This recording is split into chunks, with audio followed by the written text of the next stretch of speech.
And we are live, and welcome back to the Sanctum Sanctorum, everyone. My name is Widow's Son, and with me is one of my illustrious co-hosts, TF. StooDogg is still not with us. TF, you got an echo coming from somewhere. I can hear it. Oh, probably my mic. Hold on. I'll just mute temporarily.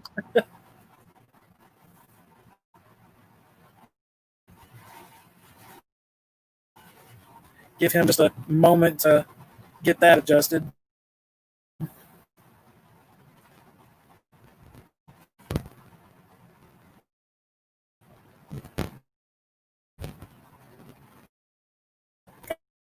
on back, TF.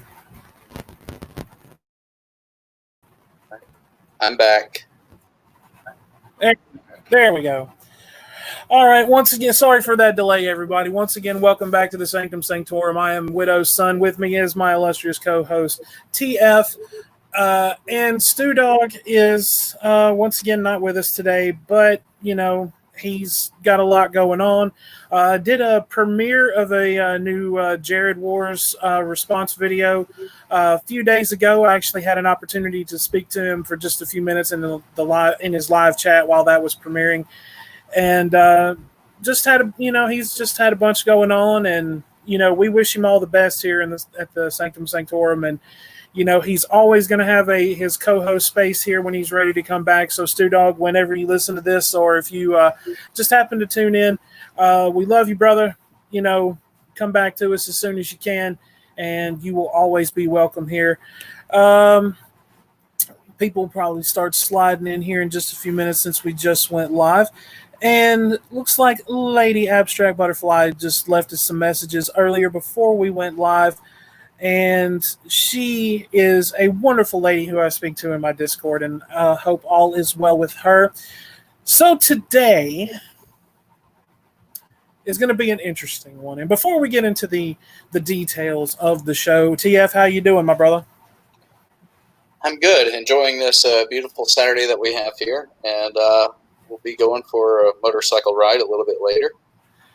Yeah, you were telling me you were going riding with somebody. Have you found a lady that rides? Well, I actually know several ladies that ride. Don't know. Haven't dated any of them yet, but well, you need to get on that, man. You need to get on that. Yeah, maybe they can get on my bike too. I actually don't ride their own. So. But today is going to be an interesting one. Now, this was one we made an announcement for. Was a week ago this past Monday, because of the 4th of July and everything. Of course, we did a show that Monday when we had Cadenza on, which was a lot of fun. Cadenza is always welcome here. And now we're going to be, and I'm going to be talking to TF off air about doing another panel show like we did several weeks back. Of course, I want to have Cadenza and Crivel join us for that. See if we maybe can't get Sir Hatman to come back and join us. He hasn't been on the show in a while, and no, he's had a lot going on, so it's always a lot of fun to catch up with Sir Hatman. But today is the Misadventures of Widows and TF.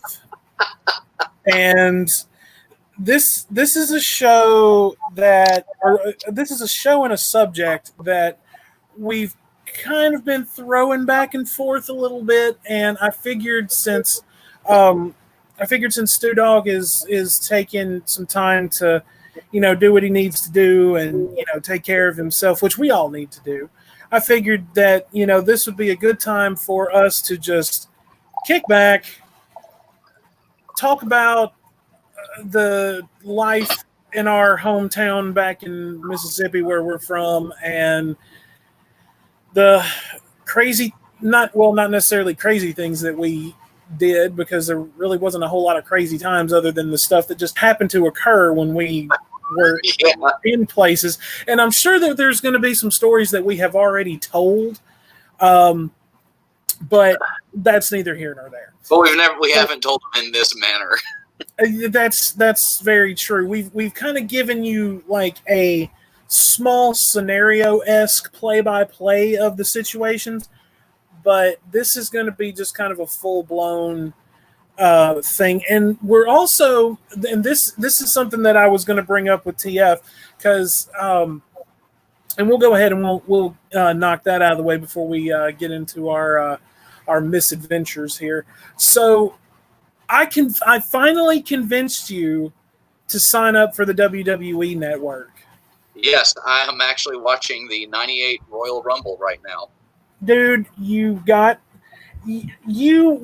the one that was going on about wanting to see Benoit and everything like that. Yeah. I'm telling you, I've been watching that too. Well, I know, but follow one before you move into the other. I'm still going through all the old Nitros and everything. So, Would you say they came out with the best of Nitro? That I think, yeah, it's actually hosted by Diamond Dallas Page, and it's only like 45 minutes long and everything. But I've actually seen that before. If I'm not mistaken, that I think appeared on YouTube at one point, and I think I just kind of skimmed through it. Really, I mean, nothing against Diamond Dallas Page. To be perfectly honest with you, I wish there was a way we could get that man to come on, because I would love to interview Diamond Dallas Page. Oh, dude, my Lord. You and me both. I've been doing his yoga program, and that is helping me out a lot. Yeah, once I get into my new place and get settled, I may actually start looking into that. And here we are. Sir Hatman is lurking and listening. And let's see here. I don't think you'll find Benoit on WWE Network. I'm fairly sure WWE. Hang on, what was this Hatman said? Nixed him entirely after the. Now, Hatman, you are correct as far as WWE content goes. But on the WWE Network, if you go back to the old WCW stuff, which they own, he is all over it. He is on Nitro. Reviews everything. Right. You see Chris Benoit up until WCW was gone.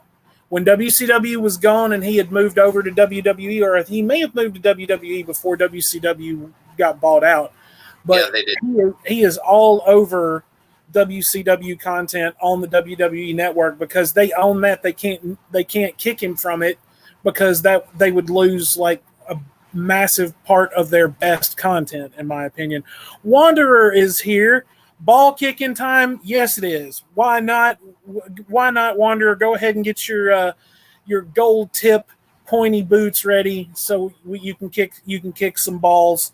And as a matter of fact, speaking of Wanderer completed our channel artwork, our banner, my profile picture and avatar.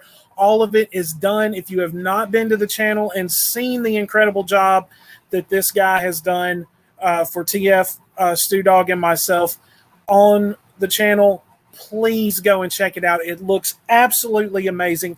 And I'm going to take this opportunity right now to announce that Wanderer is going to be joining us on the Sanctum Sanctorum next Saturday. Now, next Saturday, I plan to be moving or be moved into my new place at that point. Now, we may not necessarily do the show on time next Saturday. If not, I will, of course, post it in the Discord and let you guys know. It'll probably be a little bit later in the evening. I know that Wanderer will be up kicking balls and all of that, so it won't be hard to get him to come on. But we will be announcing all of that here within the next few days, and I'll keep you guys up to date in the Discord with details about the upcoming show. But yes, Wanderer, we are making the official announcement that Wanderer will be joining us on an episode of the Sanctum Sanctorum. It will be a joy to have him. He did an incredible job on the artwork, and if you're not a member of his Discord server, what I will do is I will set up a link to his Discord when he comes onto the show. He's actually made a sub channel on his Discord for commission artwork for people. So if you're interested in having anything done after you've seen the picture, my avatar here, and the banner and everything that he did for my channel, please go and message him on his Discord. Super talented guy. He did a really, really great job. And Wanderer, thank you so much again. And I'm really, really looking forward to having you come on to the show.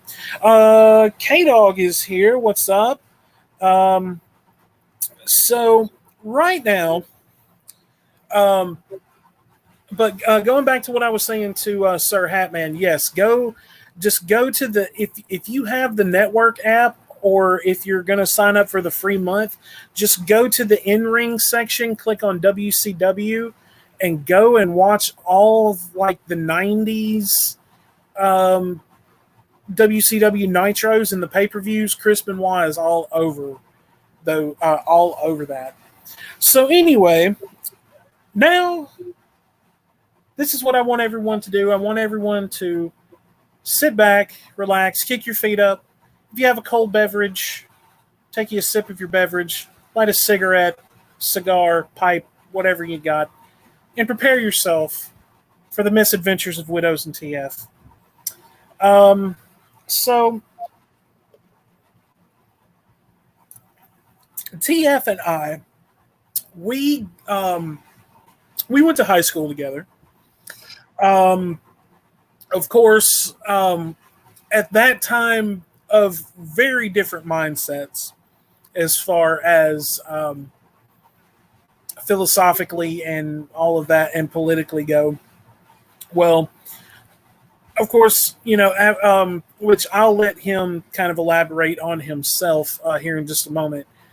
High school, I was just one of those weird kids. Like me and all my buddies, we were the metalheads of the school, and I just started, we all hung out together, and I started hanging out with all the punk rock kids and started going to underground punk rock shows at, like, the local VFW hall and a little local pool hall downtown, which, of course, I think about a year or so after I started going to gigs there, the city shut them down for selling alcohol to minors.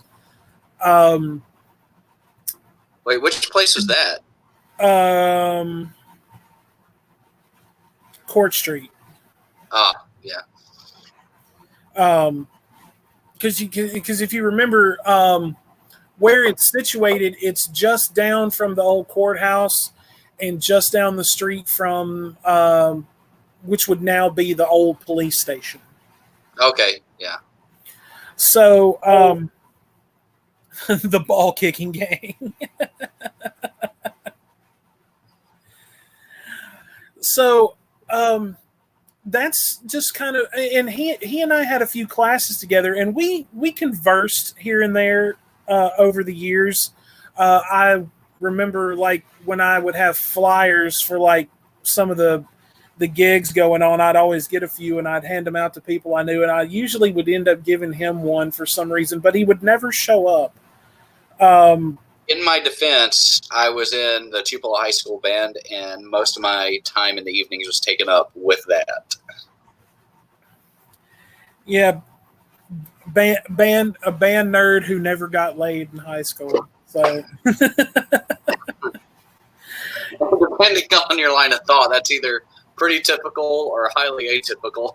Oh no, I don't think that's typical at all. Because, to be honest with you, from what I understand, if you were, like, in the band in high school at any point, like, going out of town for, like, band competitions was, like, that's like some weird shit went down, A lot of virginities were lost on those trips. So that, I can tell you some of the stories I know because they are pretty bad. Well, I can tell you offline. Do what? I can tell you offline. Well, but that was pretty much me in high school. Just the weird music kid who liked to go to underground shows, and that just kind of further solidified my love of music. Was going and just being an outcast and feeling out of place, but then going to all these local gigs and seeing like 4 bands for like $3 and feeling like an outcast and all of that, but being in a room with a bunch of people who felt the same way I did. So, it was easy to feel like an outcast in like our hometown, man. Oh yeah. Because it was just, for people to understand, it was a small town. Well, it's not really. Well, no, it's not really a small town. It's actually considered a major city because of its according to Mississippi standards. Nationally. I mean, look at it. I mean, you have to look at it from that standpoint because of the famous the famous people who, or the famous person who came from that location.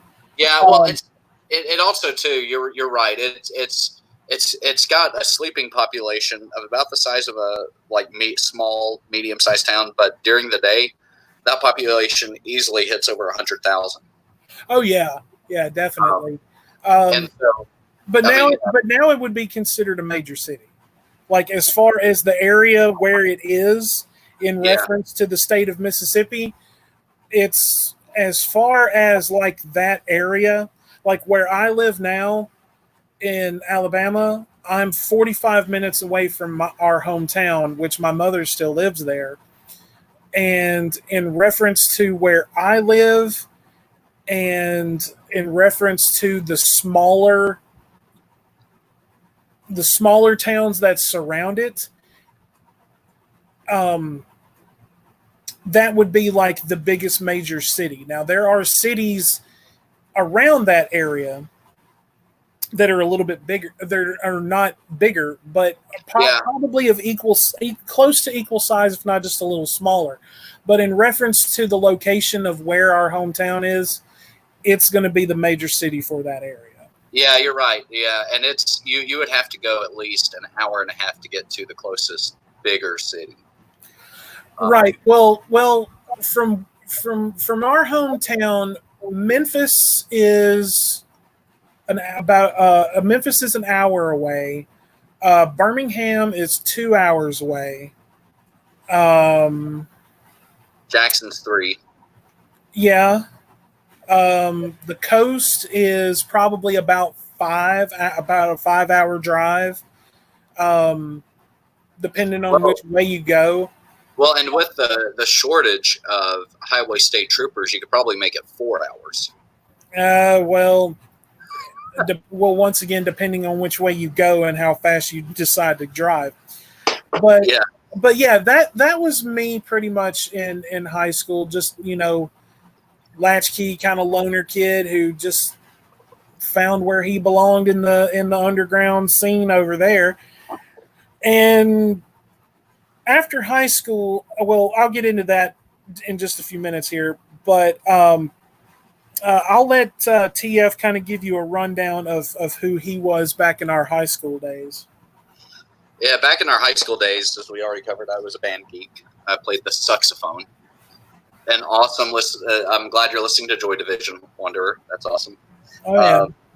I was highly religious. I'm not laughing at you. And wearing a Mario hat for no fucking reason.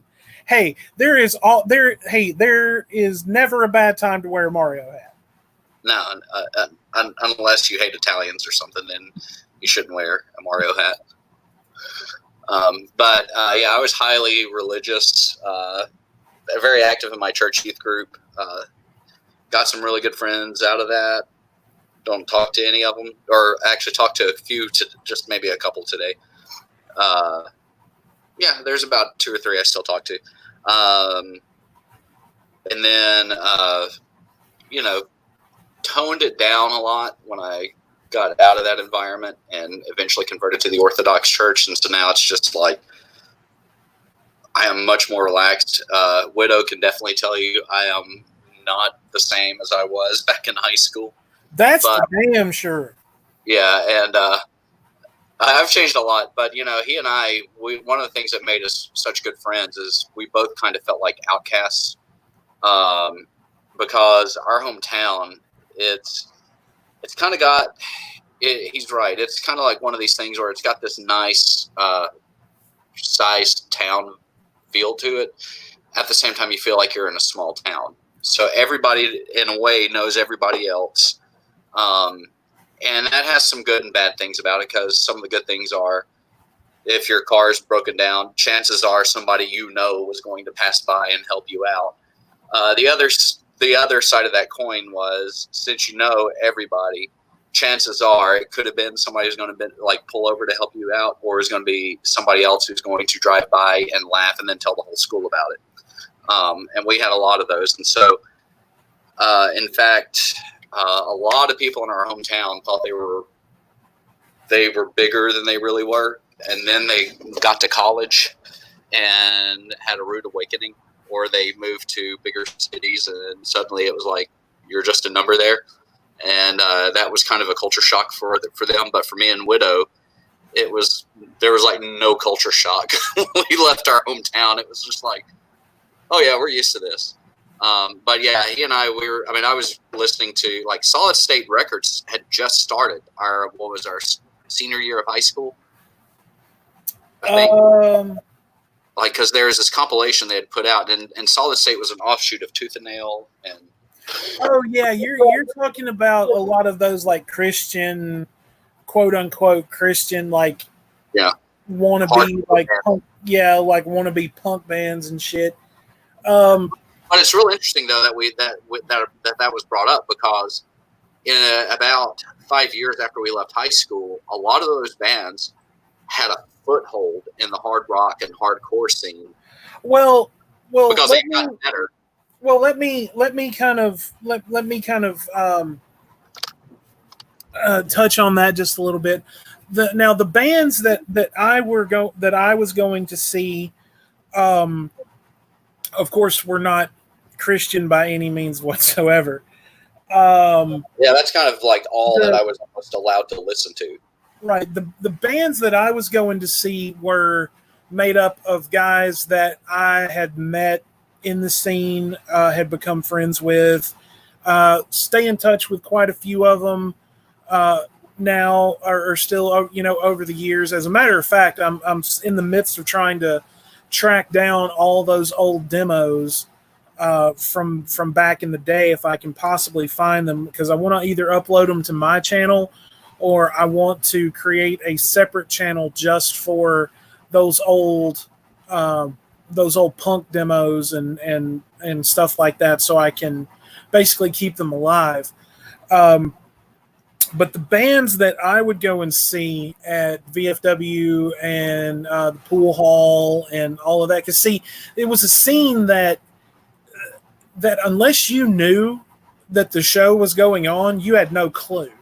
Like, it was that kind of underground scene, unless you got a flyer or knew someone who was in it or going to be there.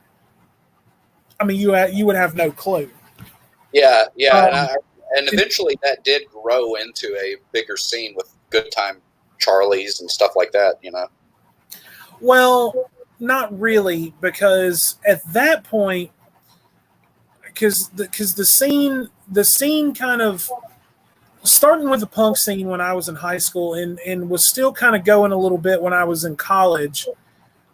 Just the venues kind of changed, or the venues kind of changed, and then the bands kind of just kind of disappeared, which I hate. And then the scene changed, and it was more like metal and hardcore and things like that, in which, of course, then that scene dissolved, and there's just nothing left of it. But going back to you talking, you placating your own ego, as you love to do. Wait, what?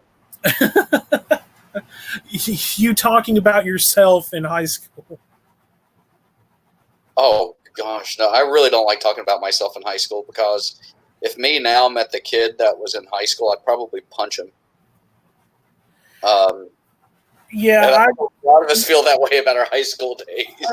Oh yeah, like if the guy I am now met the guy I was in high school, he would definitely beat the shit out of me.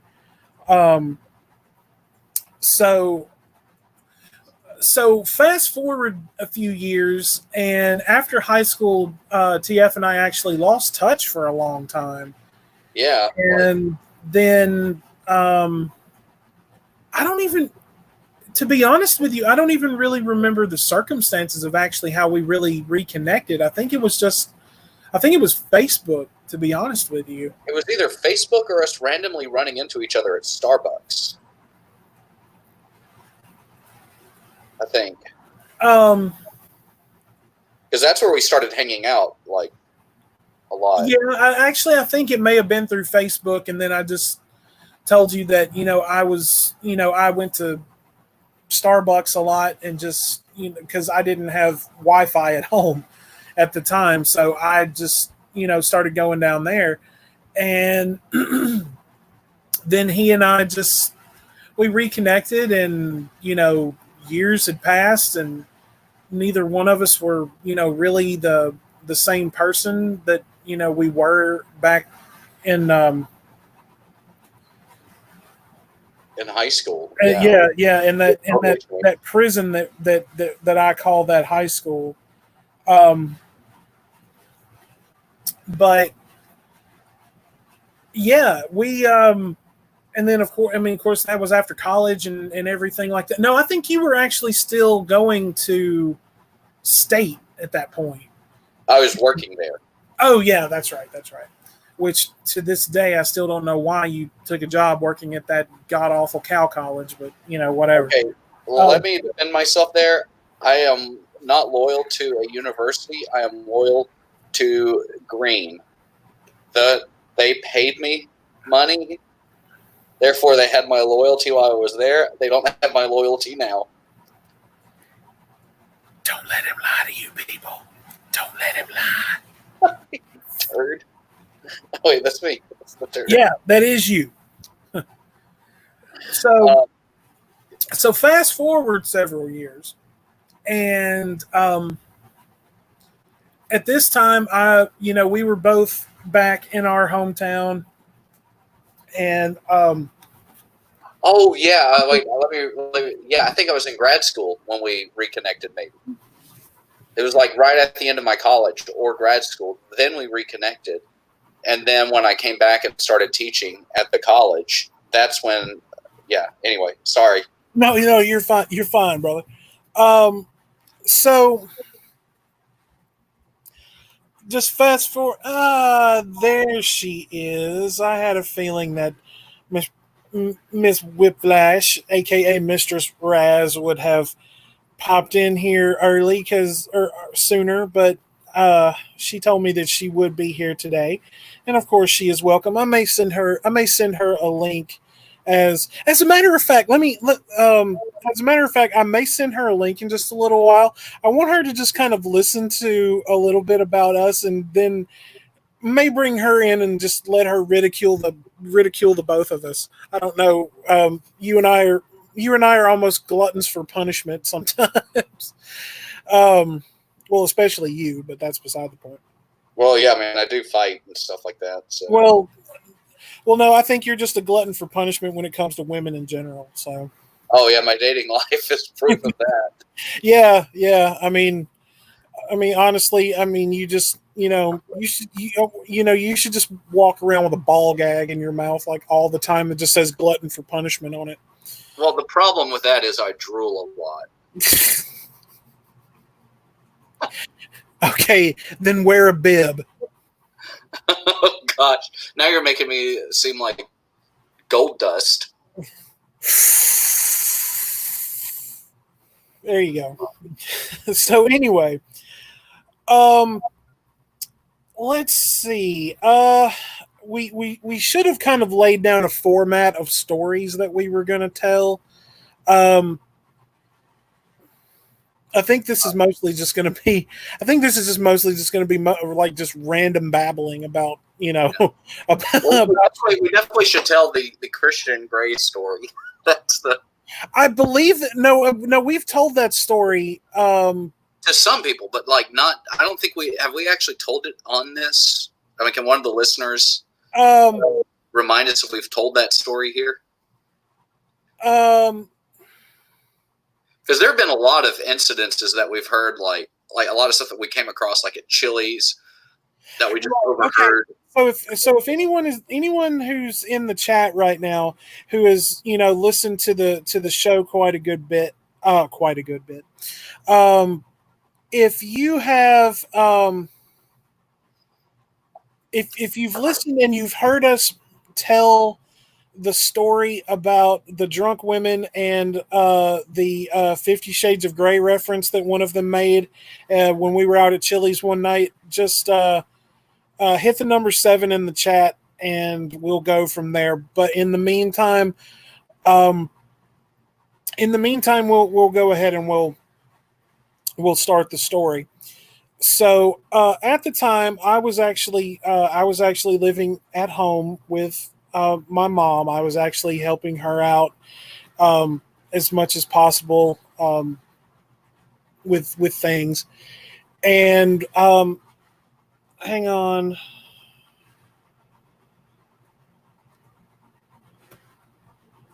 Let's see. Oh, God. TF is having trouble getting a Minecraft girlfriend. Oh, man.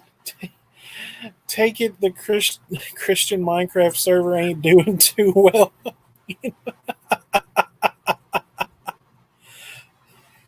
Man, Wanderer loves to rip on you, and I don't understand why. I really, really don't. Just let it happen. Wait, that just... I'm not... All right, it's fine. I mean, I'm used to getting ripped on. I'm just... So apparently Wanderer is also not only the bald assassin, he's also a modern day representation of Henry VIII. So do you think he just walks down the street and it's just like, I'm Henry VIII? I think his pickup line is, hey, you want to date me? I swear I won't chop your head off. Wait a minute, what is this? It says, I have a love-hate relationship with TF. I want his comically large hats.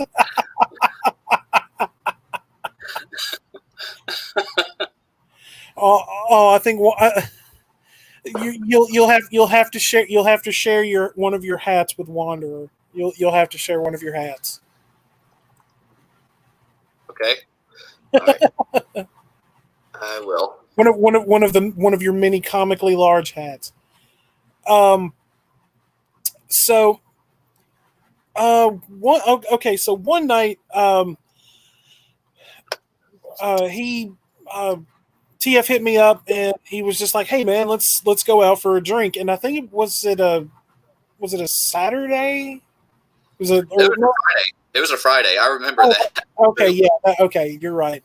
That's right, because it was actually slow for a Friday night in a restaurant that was close to the movie theater.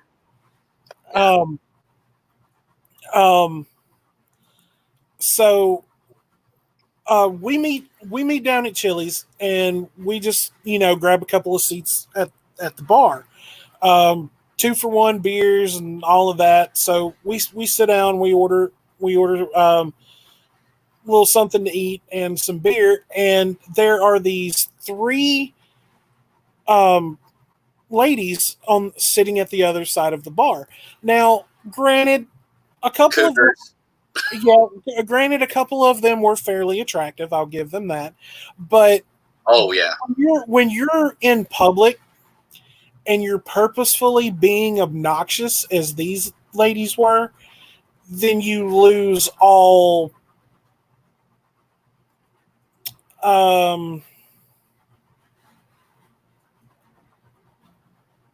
What's the word I'm looking for here?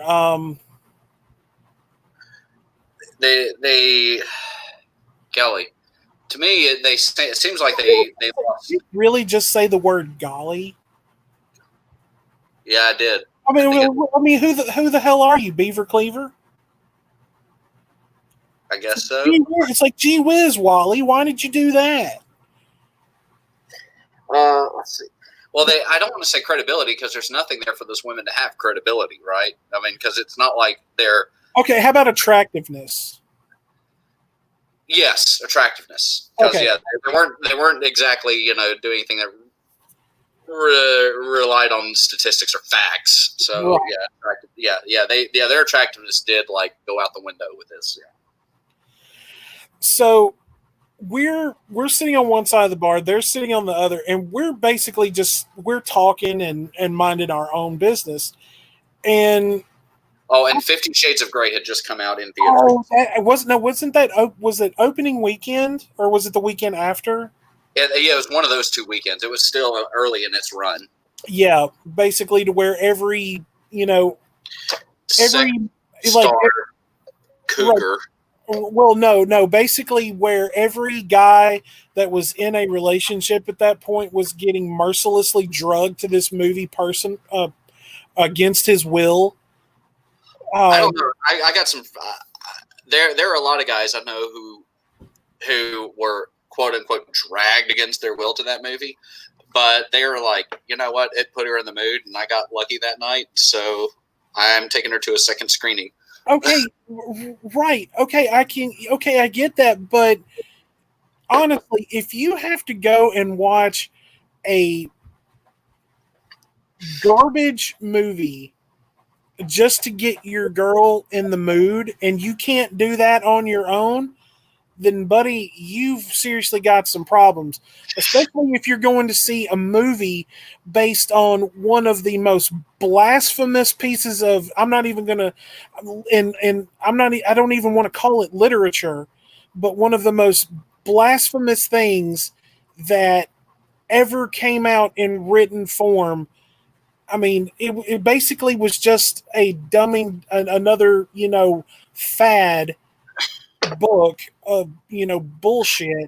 Well, you know what it was, right? Well, yeah, the 50 Shades of Grey fandom is dying. Share if you're to BDS. Well, you know what it was? It was basically Twilight fan fiction. Well, no, because there were no sparkly vampires, and she had to change that. She had to change that so she would avoid a lawsuit.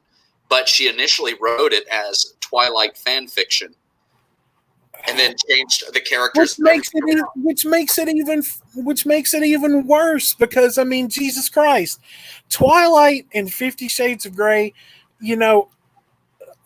those series or those books, honestly, they should have just locked every single copy of locked every single copy into a concrete reinforced container, put a lid on it, sealed it down with a welding torch, and dropped it into the Mariana Trench. Well, yeah, because none of it should have ever seen the light of day. See, was it? Oh gosh, yeah. When that movie came out, so Gamey for. Can we put Gamey? Yeah, Gamey first comment. When that movie came out, the news showed a guy on a leash being pulled around by his wife to the theater. He was clearly not happy. LOL. Well, yeah, there are so many jokes. Like one of my friends went and put a caution wet sign floor outside the theater door, right where that movie was playing. Well, no. What I think they should have done is, if I had been working at a movie theater when that movie came out, I would have looked at every guy that walked in there with their wife, girlfriend, or date And when I handed them the tickets, I would have just had to look at them and just look at the guy and just be like, I'm so sorry that you have to sit through this. I would tell you, please just, and I would have given them a melatonin and a pillow and just be like, go take a nap. Just go take a nap. Dude, have you ever fallen asleep in a theater while on a date? I have. Well, then she obviously wasn't doing too good of a job keeping you awake. Hang on, what is this? The video of the dog woman on TikTok makes me want to commit blood fart. Don't ask what this means. Okay, I'm gonna take your word on that. But anyway, so he and I are sitting on one side of the bar. The women are sitting on the other side, and we had been there probably about 20 minutes or so. We had been there maybe about 20, 25 minutes. We hadn't even got our food yet. We were just sitting there talking. And this guy comes in, and he sits at the head of the bar. And he's just sitting there. He walks in, he's got a newspaper, comes in. And the way he looked, too, he had long blonde hair, kind of came down to his... The fact that you remember that much detail about the guy seriously makes me question your memory. And if you're, searching this guy out secretly, I mean, I hold no judgment towards that, TF, my dude. You know I love you, my brother. But, I mean, if you're still seeking out this guy after all these years, I really, really, really, really hope that you're not. But that's kind of disturbing, my friend. Dude, I remember so many details about that night. I can tell you what the women were wearing. I can tell you what the bartender looked like and what he was wearing. Yeah, I don't think we really need to go into his wardrobe. So 3 women were there. 2 of the ones that we talked about. All right, anyway, well, I'll describe them a little bit later, and I can actually tell you what they were wearing. I've got a really good memory on these things. But anyway, so this guy, he's sitting at the bar, right? He's sitting there. He's got, I mean, he's you could tell that the guy was athletic, and so continue on with the guy.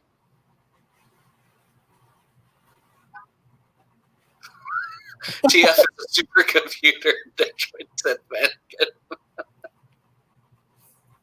So we're sitting there. The guy comes in, got a newspaper.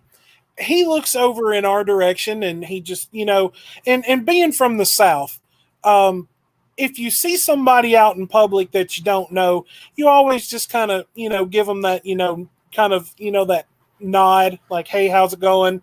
Kind of thing. And he looked over in our general direction, and we were talking, and he just kind of nodded at us, and, we did the same thing. And hang on, what's this? I see straight through your hat of truth and into the eyes of the circuit of lies that encase your tour camera lens eyes. That's why he needs a big hat. I told you the hat is your thing now, dude. Oh, and speaking of, while we're on the subject of the cowboy hats, next week on the show, TF will be changing monikers. He will no longer be TF unless he wants to put that in abbreviation or in parentheses on the new name, but the cowboy hat will stay. So cowboy hat stays. So we all know that it's him. The cowboy hat stays. So everyone prepare yourself for TF's transition next week. That's the only word I can think to use to describe what is going to happen. Is you're going to be going through a persona transition. I mean, Jesus Christ. What can I use to describe it? Persona doesn't change, it's just the name. I know that, but I understand that. But you yourself even said like a couple of weeks ago that you were taking your metaphorical hormone treatments and all this other shit. So transitioning is the only word that I could use to describe that. Hang on, what is this? Oh, boo-hoo, the android is having an identity crisis.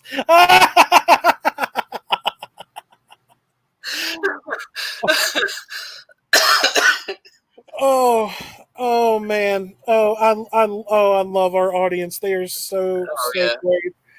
So anyway, everyone will be everyone just prepare yourself for TF's transition to his new name and everything next week. And it's probably going to create more Android jokes than anything else. Honestly, really, let's see. Can we?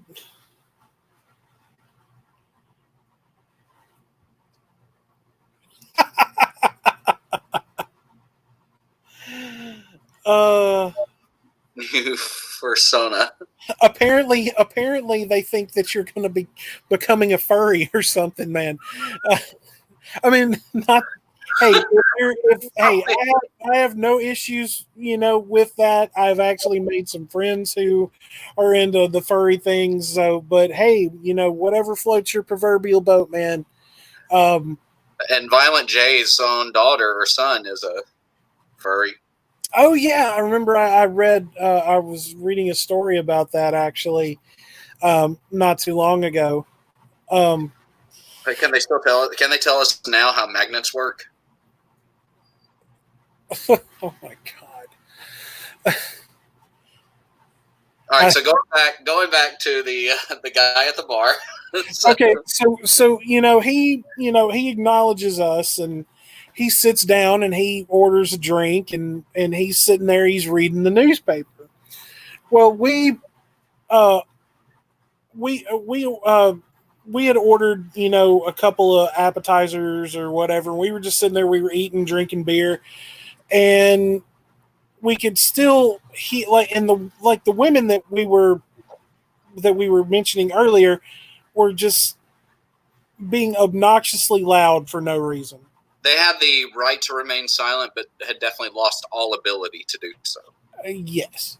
So we had been there. Oh, let's see. I think about another 30, maybe 45 minutes went by, and we were sitting there, and we see these women get up. Well, before they had for about the prior 10 minutes to this, they had just suddenly gotten quiet and they're whispering to each other like they're back in high school again.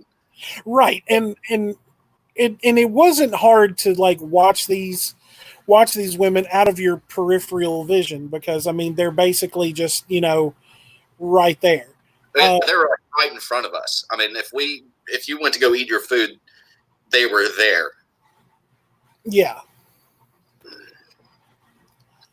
So, we're just kind of minding our own, and this guy has not acknowledged them. He has not smiled at them or anything. He is sitting there. They don't exist to him. Exactly.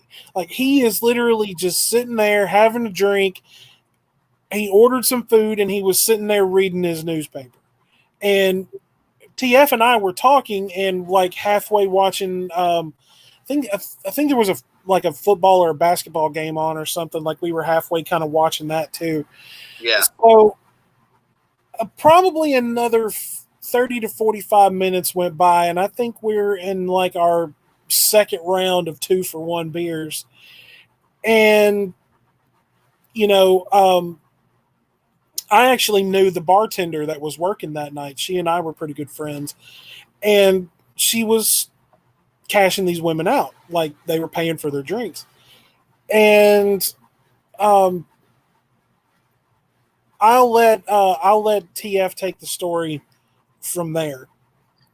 So these women are being cashed out, and they walk up to surfer dude, and they surround him. I mean, it was like if you've ever seen buzzards surrounding a carcass, that's what it looked like. I mean, this poor guy. It was like two of them came up on either side of him. There's one behind him, and one of them, like the one that I thought was the cutest was the lady in the pink shirt, and she had really blonde hair.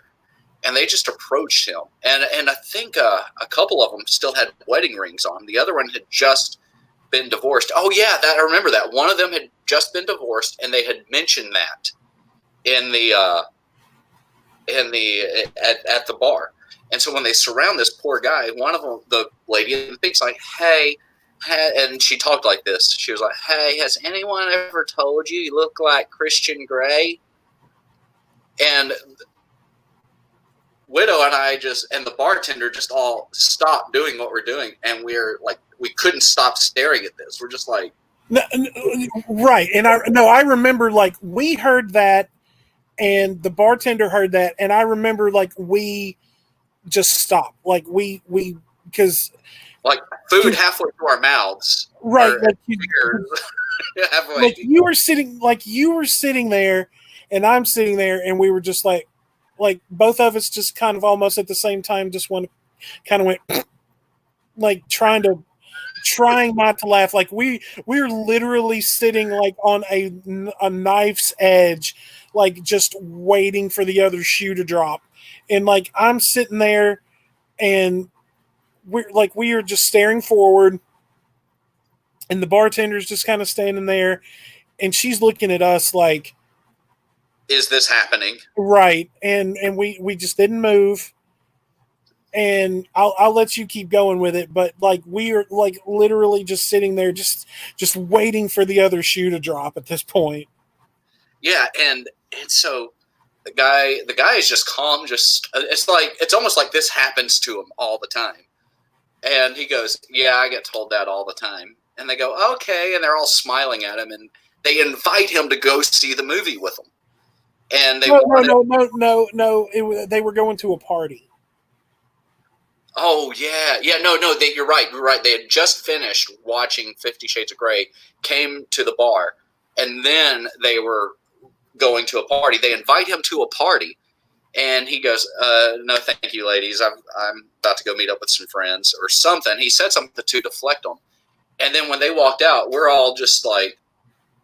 No, and the woman gave the guy, like, literally gave the guy her number. Oh yeah, gave him her number, and then they walk out, and we all just stare at the guy, and we buy him around after that. We were sitting there. We were sitting there as soon as they were out of earshot. Me, you. That guy and the bartender, we all started laughing. And the bartender apologized to him. Yeah, I know. Yeah, she walked right up to him, and like we bought the guy around. Like, I remember. I don't. Yeah, because we had because we were splitting the check anyway, and I looked at. I remember I looked at TF, and I'm just like, we should buy this guy around, and. I looked at the bartender, and I said, whatever that guy's drinking, give him a drink on us, on our tab. Yeah. And he looked at us, and he was just like, I appreciate that. And then the bartender ended up buying one round for like a 2-for-1 for us on the house that we ended up just splitting, so we each got a free beer. Yeah. And hang on, what's this? The moment when TF motion sensor and lenses fuck up. Last night and the night before, there was 3 women walking that way. I saw them, and I said, "Hey, you 3 women, why are you walking that way? There's nothing down there." And they flew away. I was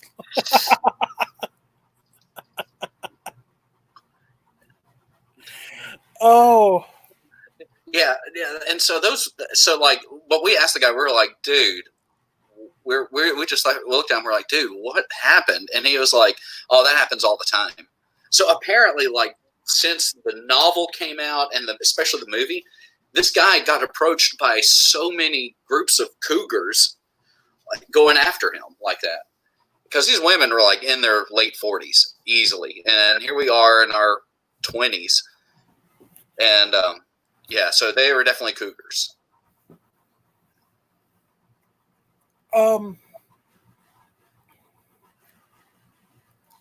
But we did. I mean, we really felt bad for that guy. Like, I was almost embarrassed for him.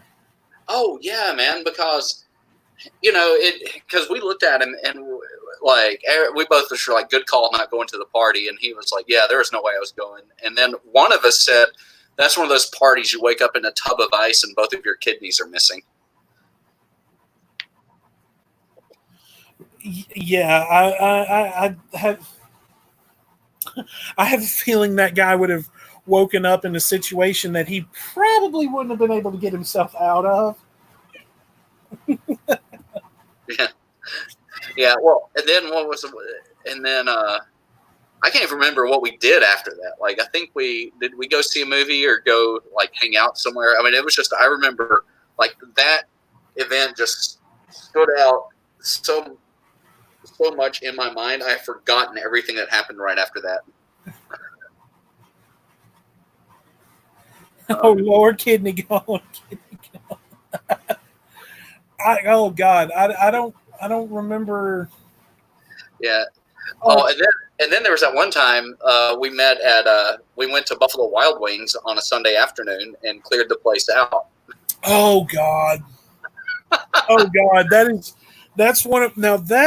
one of my favorites. Oh, same here. That one. So, in reference to the area that we're talking about, there are quite there's the movie theater, which we were just talking about, and then around the theater are several restaurants. There's a Chili's, Olive Garden, a Wendy's, and then back behind all of that is Buffalo Wild Wings. Now, granted, I'm not a huge fan of their food. Their chili cheese fries are pretty kick-ass. I'll give them that. But mostly you go, I would just go to Buffalo Wild Wings just to, get a cold beer from the tap, because that was like the closest place because I was actually waiting tables at Olive Garden, and a majority of the time, and one of my buddies was actually worked there with me. And so, after a busy Friday or a Saturday night, and we get off at a decent hour, just be like, hey man, basically this is all you had to do. Just be like, hey, let's walk over to B-Dub and go get a beer. Okay. So you just walk out to your car and change your shirt, grab your tip money, and then just, literally you're maybe 50 yards from Buffalo Wild Wings. So we decided to meet for lunch one day, and it was a Sunday afternoon. And of course, on, the places around that area are packed on a Sunday afternoon, especially after church. And I think it was probably 1 o'clock. It was about 12:30, 1 o'clock or something. Yeah, maybe 1:30 at the latest in the afternoon. Right. So we just decide, he hits me up, and we just decide that we're going to meet at Buffalo Wild Wings for lunch, and we were just going to sit and eat and drink some beer. Or I think maybe I had been going down there anyway, because I think I was going to watch a West Ham United soccer game, because I didn't have the channel to watch it at my house, and I think I was going down there to watch a soccer game. But anyway, we just grab a table around the bar, and I knew quite a few of the waitresses down there anyway. And so and most of the time when I would walk in, I didn't even have to order my drink. They already knew what I wanted, which was a pint of Guinness from the tap. That's what I usually ordered if I didn't order a Sam Adams from the tap. But 9 times out of 10, it was always a Guinness. And like, if the bartender or one of the waitresses saw me walking in and grabbing a seat at the bar or around the bar, as soon as they came to me, I had a Guinness sitting in front of me. So yeah, in this particular day, man, it was packed because it's right after church, and a lot of people from the church crowd are still sitting there. So we had to wait to get a table at the bar, in the bar area.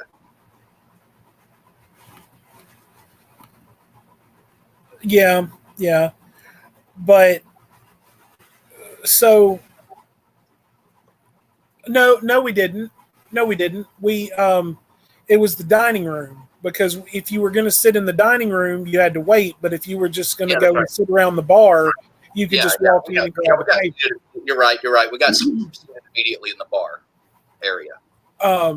Because a lot of places are like that. Like unless they're busy, like if they're busy, like super busy, then you have to wait. But if it's just their dining room and they have like tables around the bar area, and you're just like, I'm just going to go grab a table around the bar. Okay, go ahead. There's no big deal.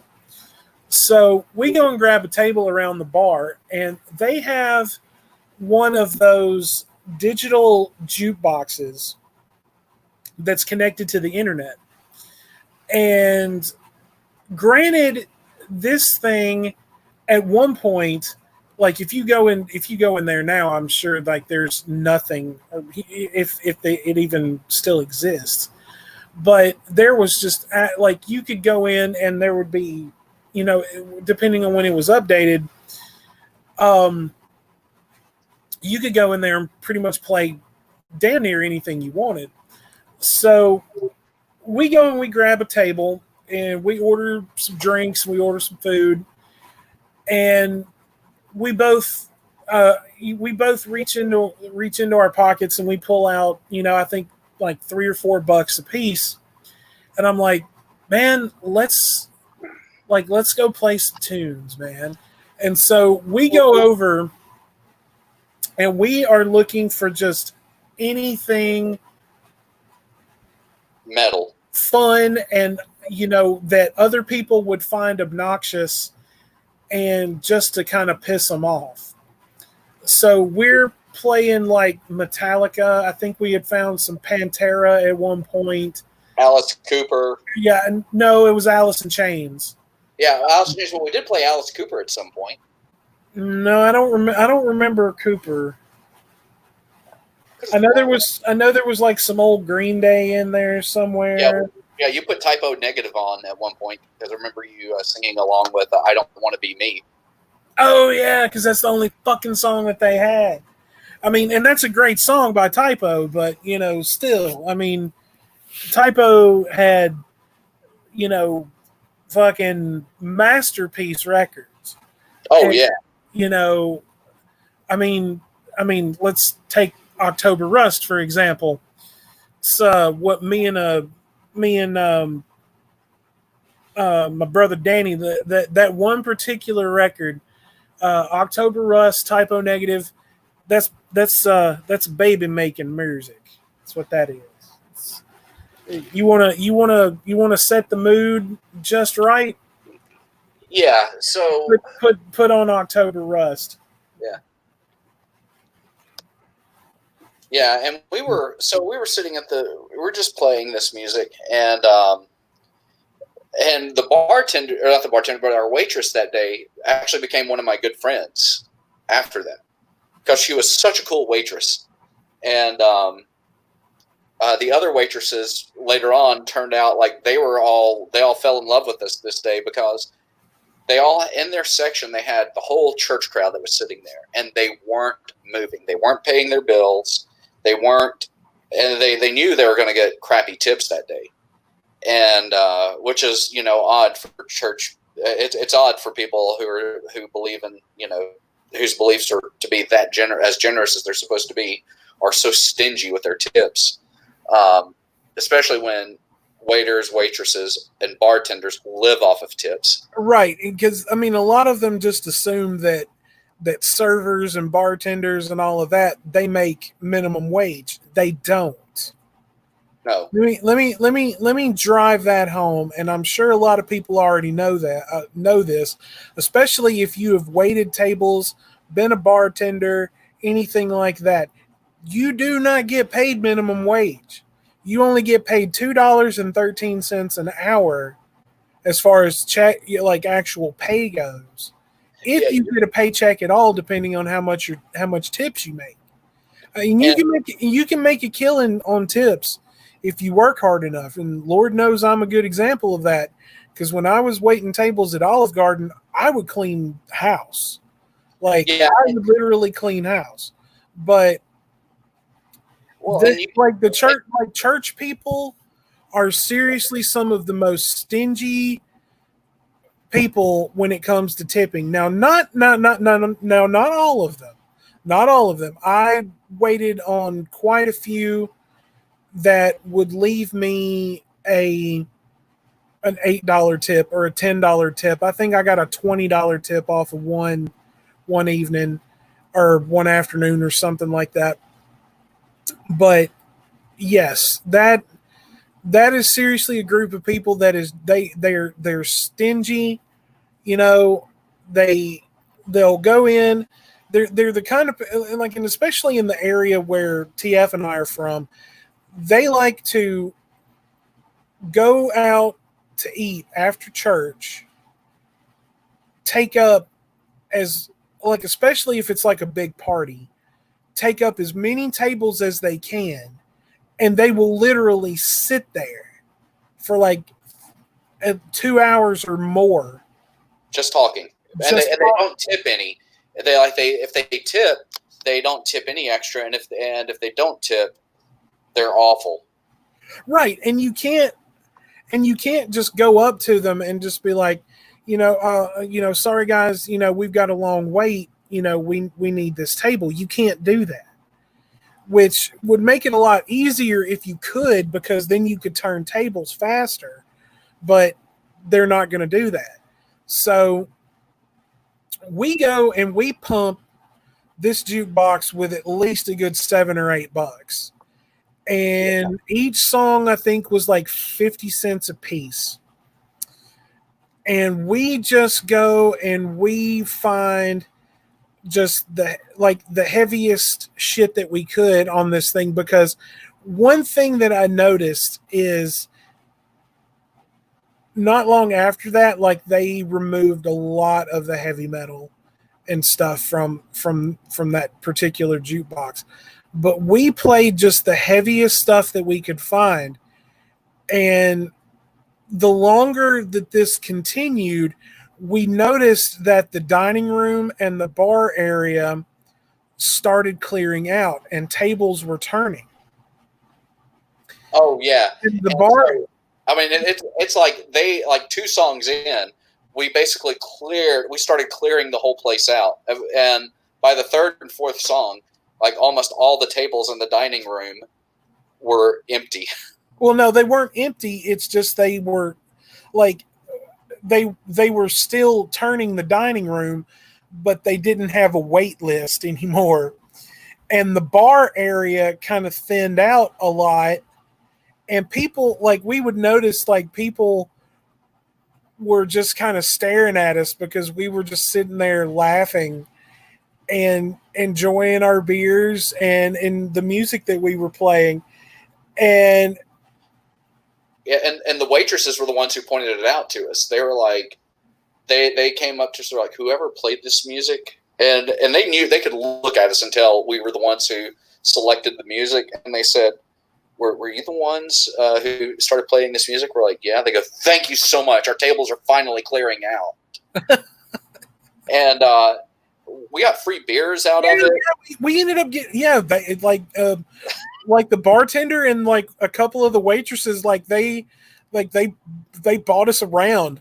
they bought us a round of beers, and we were just like, our waitress came back over to the table and put like a fresh pint of Guinness in front of me, and a fresh beer in front of TF, and we're like, we didn't order these, and she just looked at us, they're like, no, those are on us. Those are on us. Like all the waitresses like threw in like $1 or so and just like gave it to the bartender and literally bought us a round.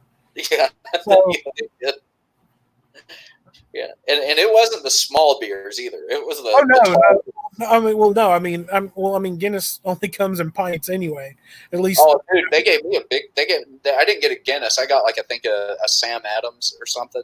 Yeah, they gave you one of like the tall beer mugs of it, and they put in and I had actually just finished.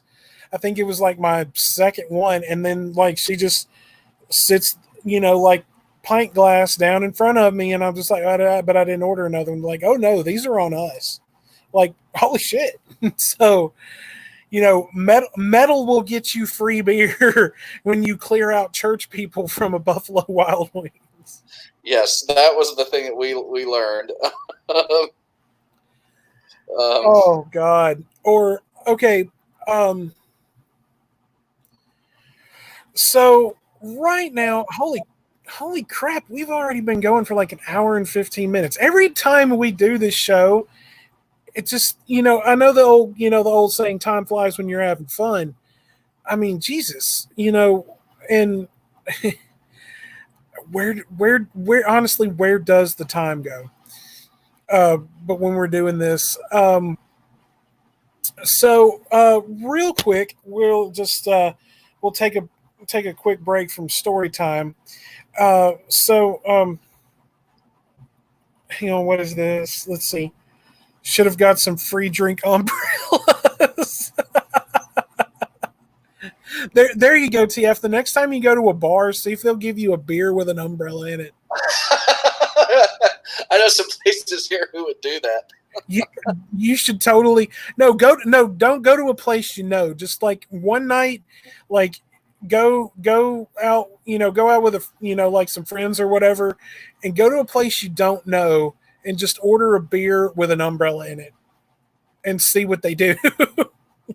Oh, dude, that would be hilarious, man. Some of these places here, man, they're very laid back, and they would totally do that. I think it would be funny. I think it would be hilarious. Like, just to see the look on the waitress's face, just be like, yeah, can I have a Coors Light and put an umbrella in it, please? And she'll probably look at me shocked because I actually ordered a Coors Light, but I get your drift. I'm just strictly using that as an example. Hey, Cadenzas here. I think depending on the size of the umbrella, I might go test it out to see if it can slow my descent if I jump off a roof. Yeah, I don't think you'd want to do that with a drink umbrella, because then I would have to be having to attend a funeral or come and visit you in a trauma ward. Be like, I can't break my other ankle. Like he broke both his legs, both his arms, and he has a fractured skull. He'll be in traction for the next year. So good news is he claims he can smell purple. He can smell purple. I'm Mary Poppins, y'all. Oh, Cadenza, I love you, man. You are great. Just got 3 enchanted books, enchanted pair of boots, and 8 ender pearls from Pig Dude on Minecraft Pokers. Oh, God. I don't get the 8 ender pearls. I don't play Minecraft, so, but hey, to each their own. But, it's, hey, play whatever you're going to play, man. And, do your own thing. But yeah, I don't think that you would want to attempt to, Mary Poppins with a drink umbrella. Maybe if you were going to maybe jump off like a set of stairs that only had like 3 or 2, maybe that would be acceptable. Maybe that's how I test it out first. And when it fails horribly, just be like, yeah, I'm not going to do that. Or I could get a crash test dummy and just test it out and just watch the thing fall. Whoops. Throw a crash test dummy off the Empire State Building? Yeah, why not? Oh, yeah. No. Why do you think they don't let people throw pennies off the Empire State Building anymore? The most it would do would just break the skin on the Empire State Building. Plus, if you've ever been to the Empire State Building, you'll know that it's impossible to actually throw a penny or a quarter, let alone a person, off the edge, because the way it's set up, there is that if you go to the uppermost part, they've got all of this railing, and even if you're able to climb the railing and then jump off, the most you're going to drop is about 3 stories or so before the next platform opens up and catches you, because you can't jump that far out. Plus, the wind would catch you and move you back before you got down past that second tier. Building Structures by TF.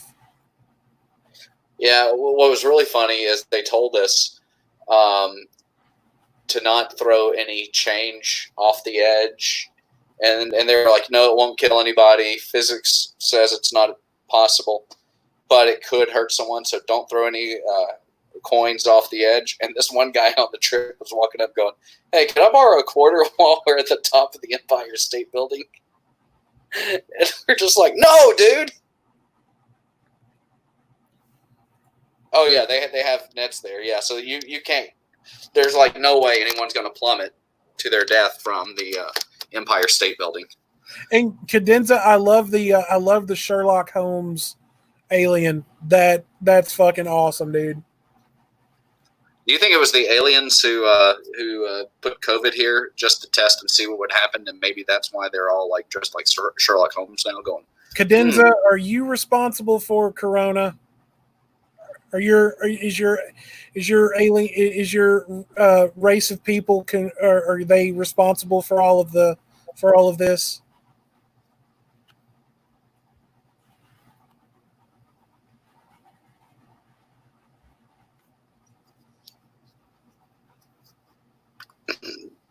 Wow. No, it was the reptilians, I swear.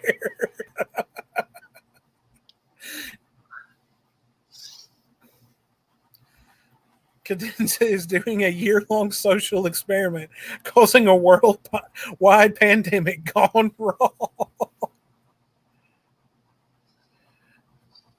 Hell yeah.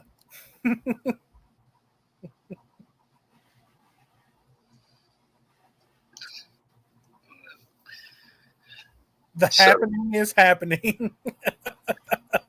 Yeah, I believe that that's the case for this year because, man, so the bad thing about having allergies during a pandemic is when you start coughing and sneezing and having to blow your nose, everybody around you just assumes that you have the plague, and it's like, no, ragweed is starting up soon. Right. I'm like, people have fucking allergies, man. I mean, things like that happen. Okay, all right. I have an idea. Let's get a little audience participation going here. So far this year, we've had the pandemic, we've had the murder hornets, we've had the Sahara dust. The Sahara dust. Let's see what else. I think that's been the 3 biggest things so far. Okay, so what? The economy come to a grinding halt. Well, I mean, like I'm talking about things along like lines of like pandemic and the murder hornets and the dust. What do you guys think will be the next strange thing that will happen? Me, I personally think it will be Norwegian flamethrowing weasels from Mars.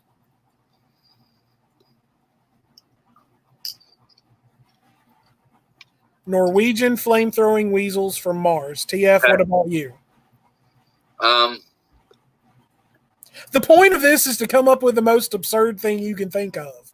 My guess is we will have another pandemic that will top it, but it's going to be viral infection of hemorrhoids. A viral infection of hemorrhoids. Well, the Republican Party has a viral infection of hemorrhoids of the mouth. So I'm close. Yeah, you're close. You're close. So, okay, everyone, what is the and this is just meant to be fun. What is the most absurd thing that you think will happen next in 2020? So we have a viral infection of hemorrhoids and Norwegian flamethrowing weasels from Mars. So let's see how creative everyone can be with this. Hang on, let's see. Cadenza says the Nazis will reveal they've been in Antarctica the whole time. Toilets stop taking our crap.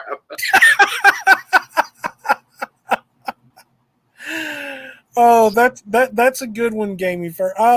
Okay, so far, Gamey Fur has the number one position. I'm waiting for Wanderer and everyone else to pop in and see what they say. Oh, so has anyone seen Iron Sky yet? Cadenza, have you seen it? That's like an older movie. Like not older as in like about 10 years ago. I mean I know the movie. I've just never seen it. Like honestly, and I own a copy of the movie, but it was actually just put back on Netflix. So I've watched The Devil's Advocate twice in the last 2 days. Great movie. Oh yeah. If I had to say that the devil looks like anyone, I would say the devil looks like a cross between Vincent Price and Al Pacino. Yeah. Yeah. I put mine. It must have censored it. Okay. Well, Wanderer, do it again, but just like rephrase it differently, I guess. I don't know what's going on with that. If it's something with the chat, I'll have to go back into the settings and double check a few things. I said penis fish men rising from the seas and stealing women to breed with to create an army to rule the world.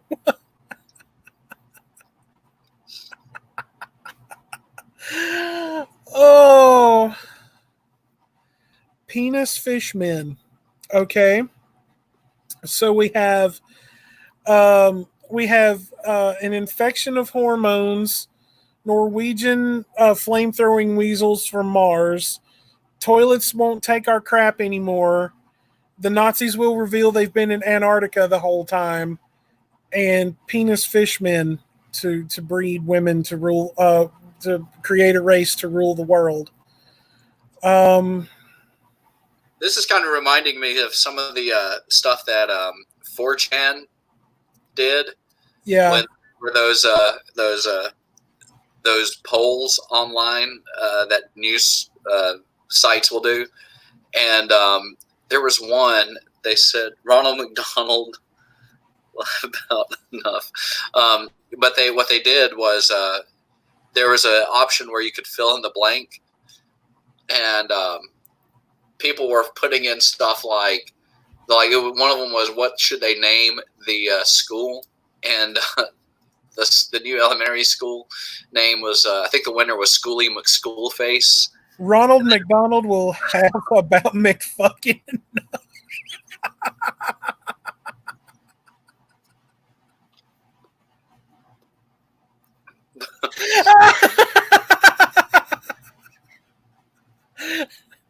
Do you think that Ronald McDonald has any more McFucks to give?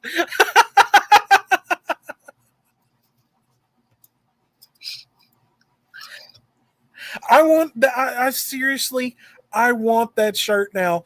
I want a shirt of Ronald, like the old Ronald McDonald, like smiling really big, and just around the picture it says, "I have no more McFucks to give."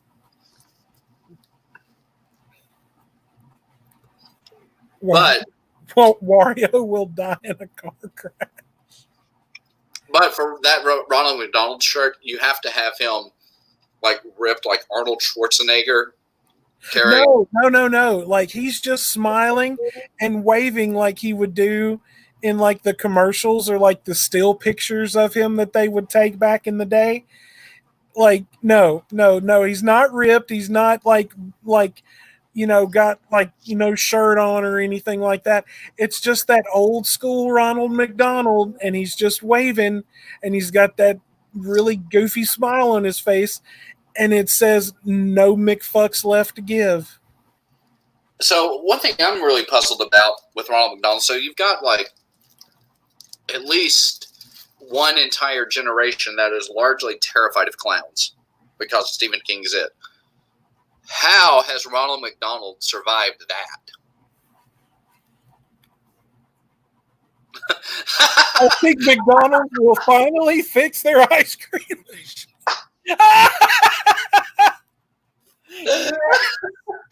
Yes. The good news and the bad news.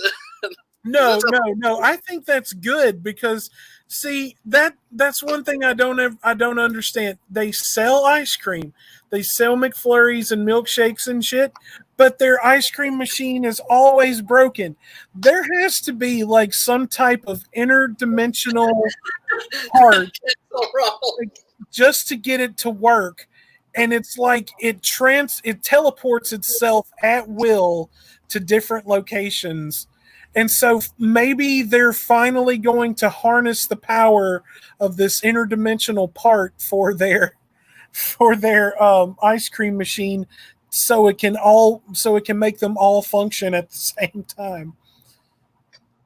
Let's see, what's this? That would be the craziest thing in 2020. Yep. Cancel Ronald. I agree with that. Cadenza will get canceled for kidnapping Shane Dawson's cat. Yeah, well, I mean, Shane Dawson's kind of on his way to being canceled because of some of the stuff that's come out about him lately. Yeah, okay. Isaiah is the winner because McDonald's will finally get their ice cream machine to work. French fries and chicken nuggets beat out the risk of being eaten by a spider. Wow.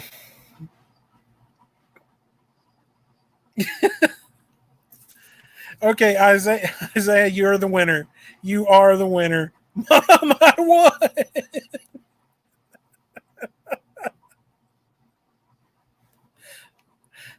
Isaiah, you've just won the most absurd thing going to happen in 2020. What are you going to do now?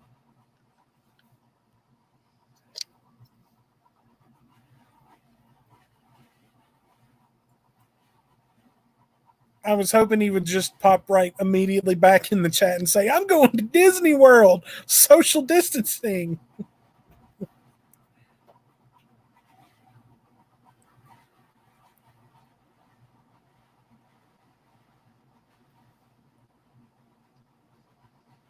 Oh, God.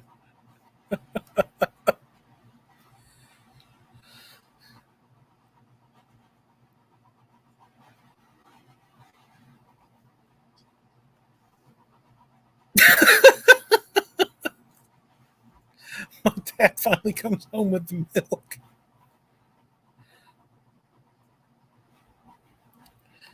He will finally find the cigarettes he went out for in 1982.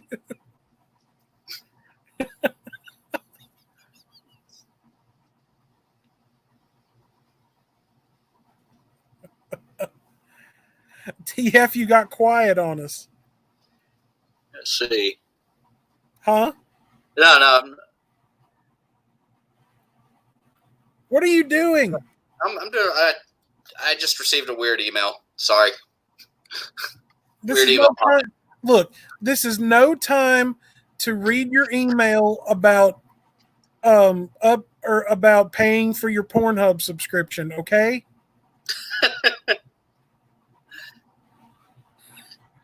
But the milk is now cheap.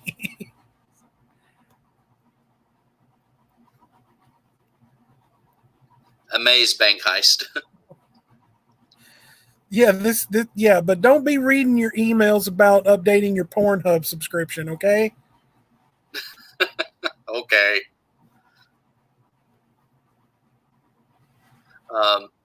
TF stop.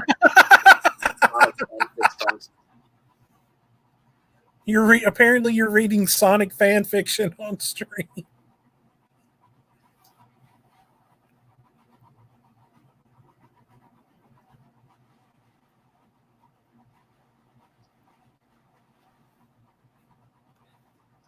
TF does.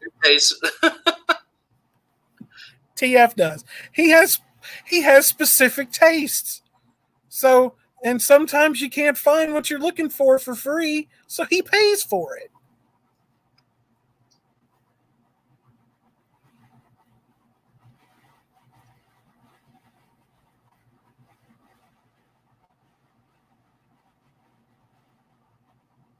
And now he's going to get all quiet again. Yeah. Let's see. Who pays for... Well, I mean, Cadenza does have a good question. Who pays for porn, you know? He like them big hats.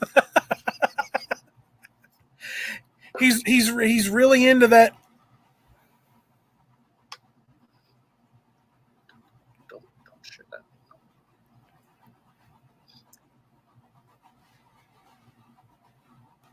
So okay, so I got a story that I know this audience will love because, for one, it's funny. Two, it involves me getting hurt.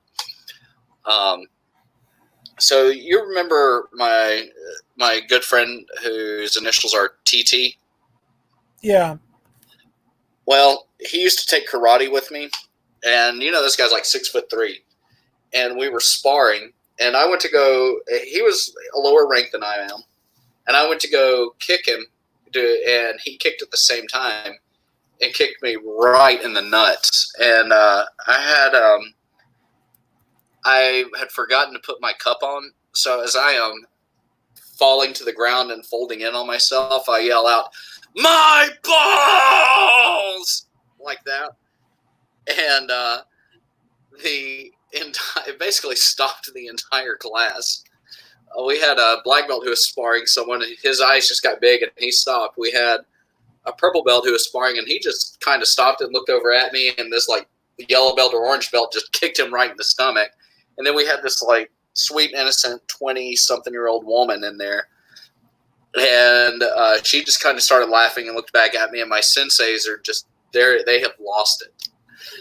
And they're like, "Are you going to be okay?" And when I could finally breathe again, I was like, "Yeah, I'll be fine." Oh my gosh, I am texting him that right now, that he is another ball assassin. No, there is only one. There can be no. Look, the ball assassin is like the Highlander. There can be only one.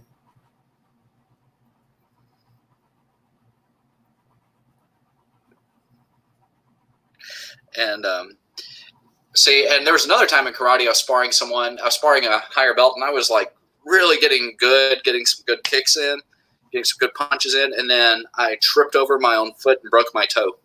So that was interesting.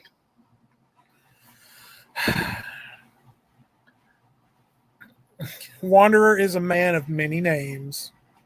Well, oh yeah, so my friend that you just called the other ball assassin, ironically enough, his nickname is Testicles.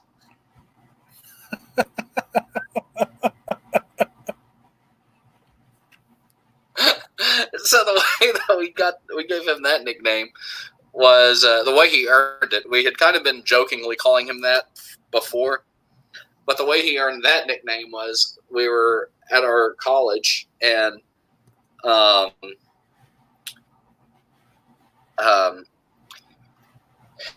he had to he was backing up from his apartment complex, and his apartment complex had a very small parking lot. And in the parking lot, I mean, you had to have a parking pass. You had to have all sorts of things in order to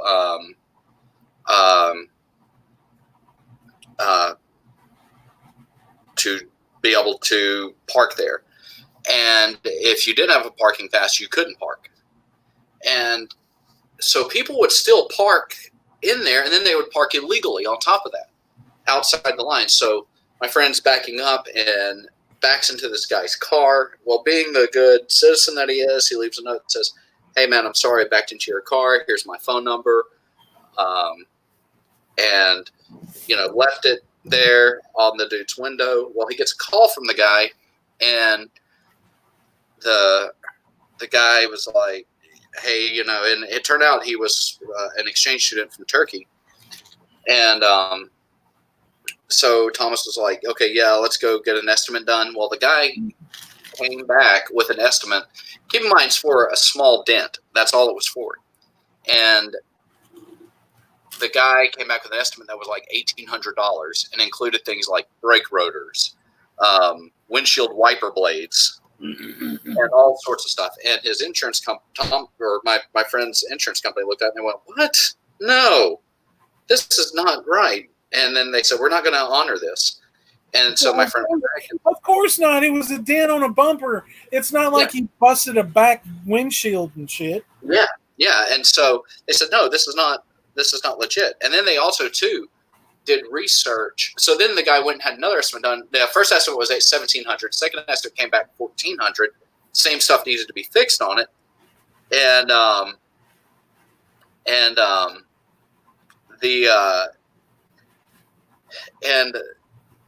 the insurance company came back. They said, "Look, we've looked up this company. We think this is a scam." They did all this research because that's what insurance companies do in these cases. And it turned out that company, the guy that my friend backed into, had ties to that company, and they had pulled this scam before on other people. And so they told him, they said, "No, you're not gonna." They said, "You don't pay anything. We're not paying anything."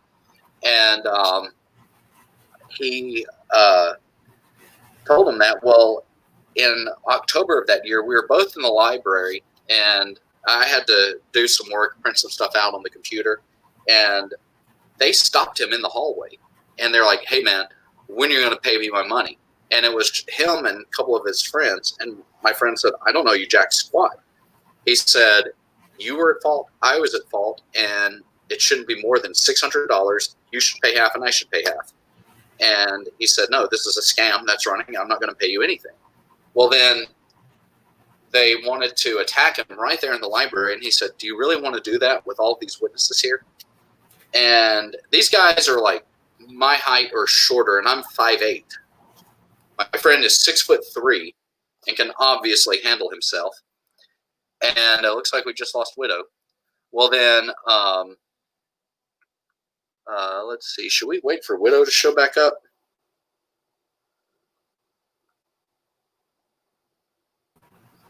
I'm back. Sorry. Okay. All right, there you go. So anyway, our friend, he goes, he decided that he wasn't going to, he somehow he was able to talk those guys out of jumping him then and there. He doesn't hear anything about it for the next, let's see, do the math here, about next 6 or 7 months.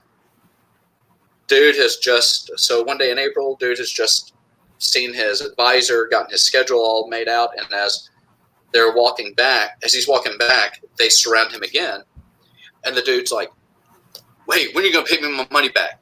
I need your money." And well, that's not how he said it, but he was like, "I need your money, man." And he was saying it with a thick Turkish accent, obviously, because, like I said, he's from Turkey. And they surround him, and my friend's like, "I don't know you, Jack." And he walks past the dude, and the dude throws his cell phone at my friend.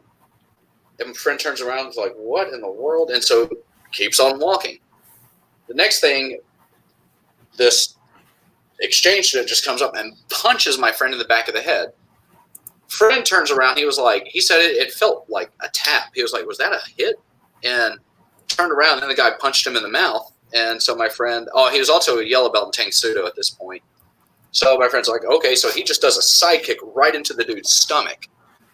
And third guy comes up and he does a spinning back kick, kicks him in the stomach. Yeah, the final guy comes up, goes to kick him. Friend blocks, reaches out and pulls, and dislocated a testicle on the guy.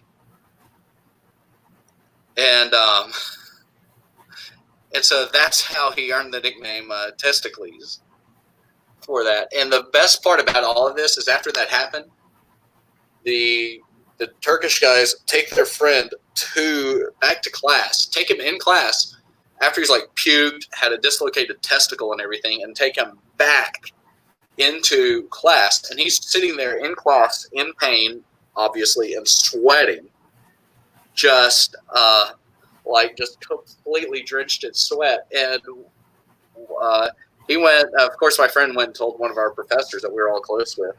And our professor was like, well, let's call security. Security is called, and they have to go drag the guy out of class and they're taking an assessment. And they ask everybody, they're like, are you okay? Are you fine? Are you okay? They ask my friend, are you okay? He goes, oh, I'm fine. You just might want to get him to a hospital, though. And that guy's like just laying on the couch, holding his balls. And the bonus that they got out of this is this guy was the one that was, screwing his girlfriend every night.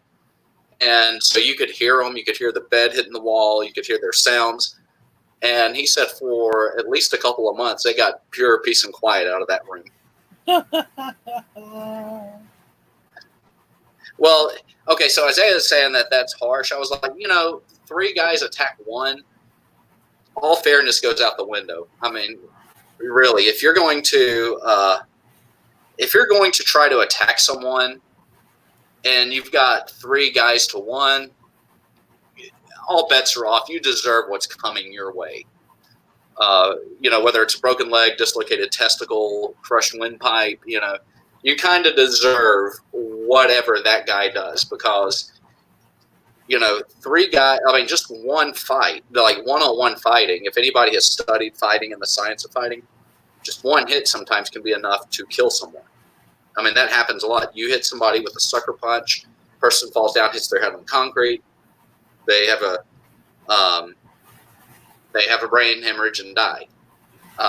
Or 2-on-1 can just totally stomp a guy to death, and definitely 3 can do that. So, he had to defend himself, and he tried to walk away. He did everything he was supposed to. He tried to walk away. They pursued. And then he was left with, and he tried to talk him down. So everything he did was true work of a ball assassin.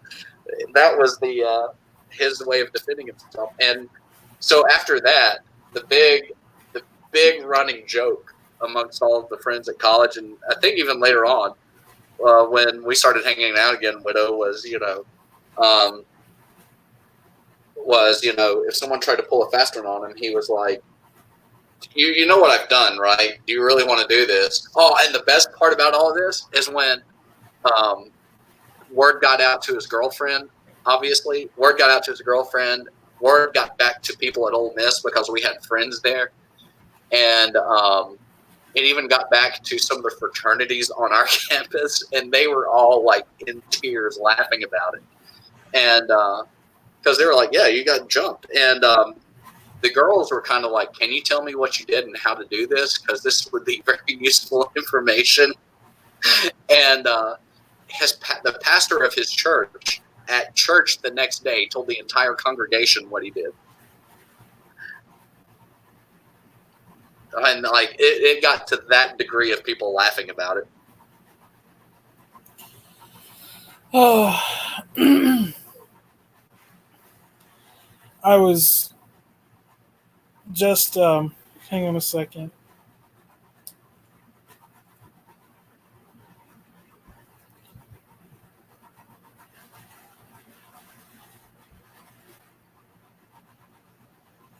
Okay. And sorry for the sudden departure out of nowhere. Fiona decided that she wanted to come and lay down on the bed and walked right across my laptop and closed everything. So So I do apologize. I do apologize for that. But of course, she's sorry, not sorry, um, all the time. But what do you expect from a spoiled, rotten princess of a house cat, especially the one that I have? So, Well, hey, can you talk to them for a minute? I have got to run to the bathroom. My bladder is full to bursting. well, all you would have had to have done is just been like, "Hey, man, I got to go to take a piss." But yeah. Um, so while TF goes to relieve himself, excuse me. Um, just going to take this opportunity to thank everybody for tuning in today. Wanderer, always glad that you show up. Isaiah, thank you for showing up. Don't know if you've been in here before, but you're most welcome. K Dog popping in for a minute. Mistress Raz, as always. Hatman, um, Cadenza, all you guys are awesome, and I love when you guys pop in and interact with TF and I. We always, it always makes the show very, very enjoyable. Also, hit that subscribe button, the thumbs up. Give the show a like for today. Subscribe, get the notification bell on, everything like that, so you can come and join us every week. So, and of course, if you know anybody that would also, enjoy the show and the things that we talk about and the laughs and everything like that, send them a link to the show and have them check it out, and have them pop in on a Saturday and join us. The more the merrier here. And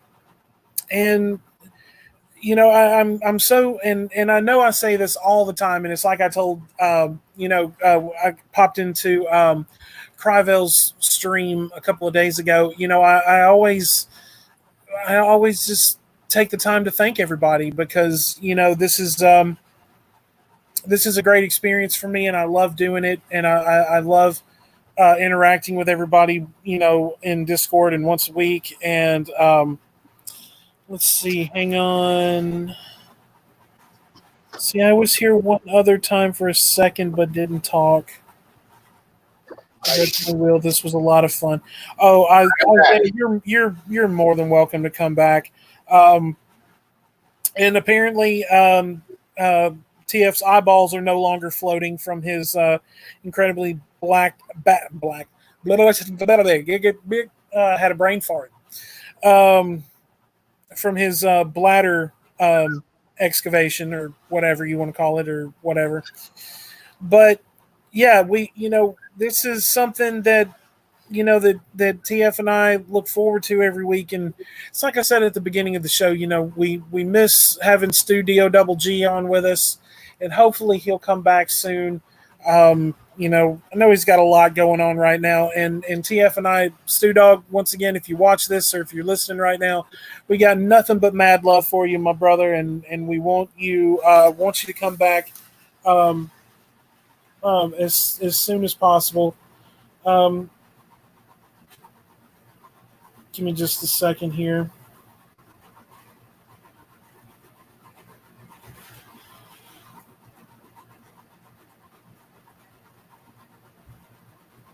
Okay.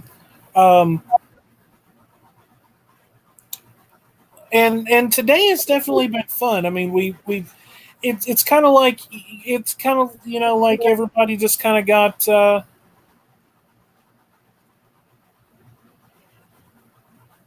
everybody kind of got to know us a little bit more today, because we've talked about ourselves a little bit, but not like a ton. And it's nice to know that the world now knows that I was just a weirdo when I was in high school. So, but I'm a weirdo now. But that's beside the point.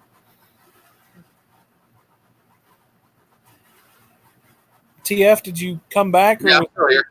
Yeah, I'm here. Oh, dude, this is amazing. Yeah. I've enjoyed today too. We've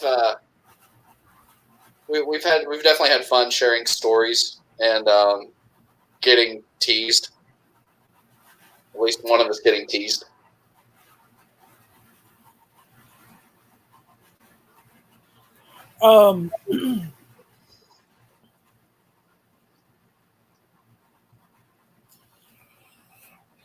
So, hang on. Let's. TF, did you wash your hands afterwards? I did.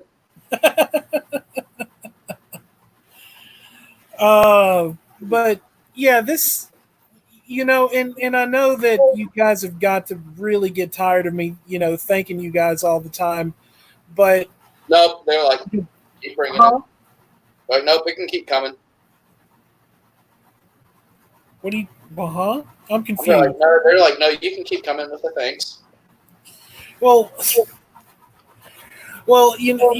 like I tell everybody all the time, and this is some, this is I just try to be humble about this, because this is just something that does me a lot of good, especially with the way the world is right now and how crazy everything is, and it is really it's really the little things that really help you kind of hang on a little bit, and I gotta moving into my new apartment soon, and all this, and it's just it's nice to have something to kind of hang on to. And honestly, the one thing that really bothers me more than anything is when, and I mean, I don't mind doing it, but I hate having to reschedule the show, because I like doing it on Saturdays, because I know people can be here and people are going to come and hang out and all this.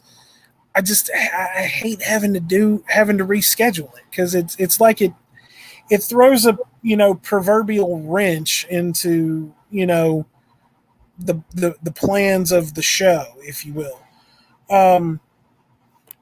But I do what I got to do to keep it going and entertain the folks, if you will. And apparently, and Isaiah says that you're lying. You didn't do the wash. I totally did. You want to smell my hands? Look, that's called a sight gag. Okay, we It's like my hands smell like vanilla and lavender right now. You have no idea, okay? It smells like dial soap. Yeah. Antibacterial. Yeah. Antibacterial and shit. But no, so we've still got about 8 minutes or so here before we wrap up this edition here. So coming up in the next couple of weeks, Wanderer, we are definitely going to be having you on. Hang on, let's see.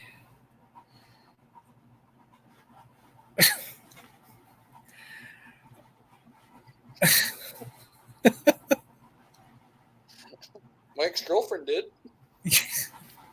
That's why she's your ex-girlfriend. Well, she wanted to smell them. I didn't make her smell them. Yes, you did. It's not like I put my finger to my armpit and sit here smell it.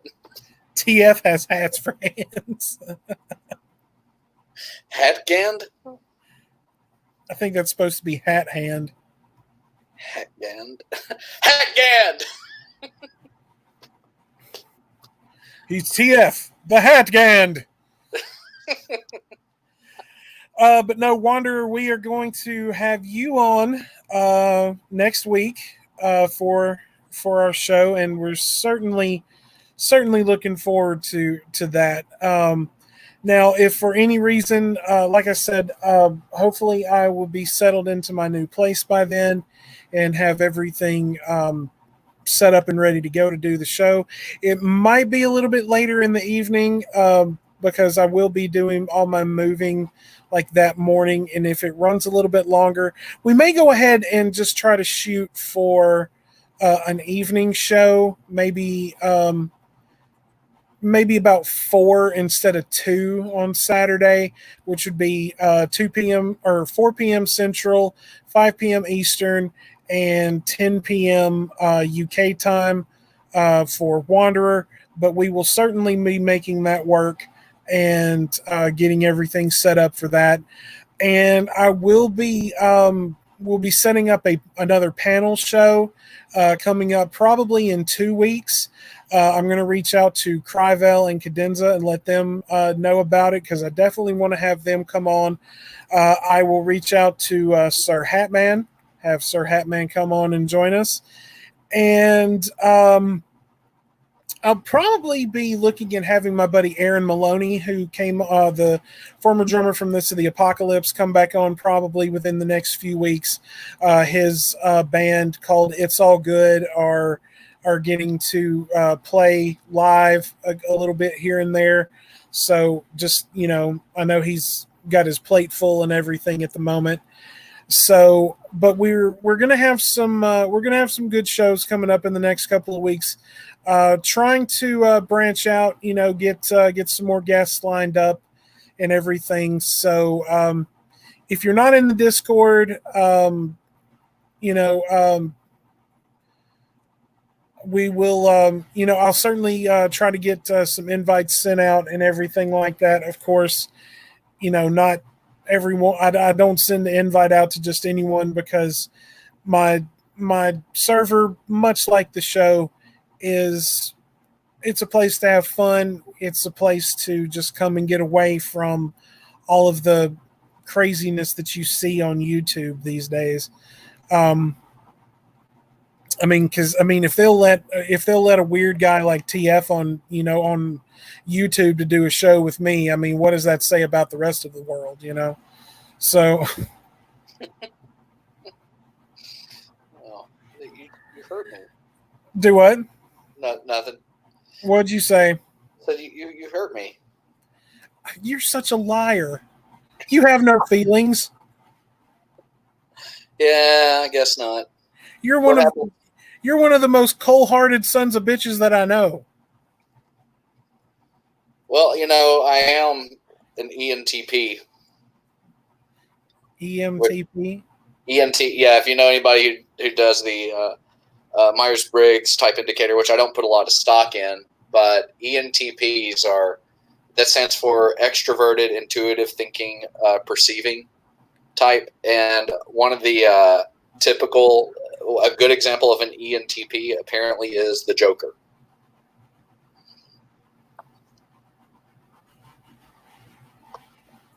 Let's see, MBTI,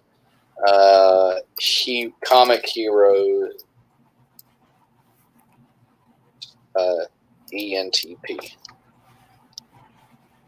ENTP superheroes. Bugs Bunny is apparently one. You're an android. What? Said you're an android.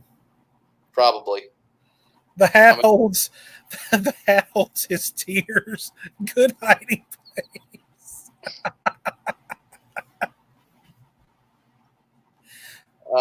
Because we hate seeing TF cry, so the tears get soaked up into his hat. Apparently Iron Man is an ENTP, so there we go. Your face is an EMTP. Of course it is, because my whole body's an ENTP. All the emotional baggage goes to the hat. Hang on, I gotta highlight that one. Well, guys, it is getting about that time, as much as I hate to say it, because this is always a joy to do every Saturday. And, when we did the show early a couple of weeks ago, or about a week or so ago, and when Saturday hit, I know it was the 4th and everybody was busy, but I was just kind of sitting around. I'm like, I miss everybody. It's Saturday, and I'm just kind of sitting here at work, and but guys, thank you as always for joining us. Once again, it's always a pleasure to have everybody here. Isaiah, Wanderer, Hatman, Gamey Fur, Cadenza, all of you, thank you so much for popping in. Miss Raz, thank you for popping in for just a second. Hope all is well for everyone. TF, you got anything you want to say before we sign out? Man, I really enjoy it, y'all. This is a highlight of my week every week, and even though y'all give me a lot of crap, I definitely don't take it personally. And as y'all can probably tell, I'm a guy, I can get teased and picked on a lot, and it doesn't really faze me. So thank you all for being good sports on that and letting me be a victim, I guess. But y'all are a great audience. Yes, you are, and we love each and every single one of you. And thank you so much again for everyone tuning in to the show today. It's always a pleasure to be here on Saturdays and do the show. If you're a member of the Discord, just watch the Discord in the next few days, and I will let you know about next week's episode. Wanderer, just prepare yourself because you are going to be entering the Sanctum Sanctorum for the first time, and we are certainly looking forward to having you. But guys, until next week, everyone, in these chaotic times that we live in, please be safe. Take care of yourselves, look after your family, and just be good to people. There's enough chaos in the world, and that's one thing I think that a lot of people don't realize nowadays is we just got to try to love each other and look after each other, because that's the only way that we're going to make it. But guys, until next week, thank you all again so much. TF and I love every single one of you. StooDogg, we love you too, my brother. If you're listening, come back to us soon. But guys, until next week, as always, peace be with you.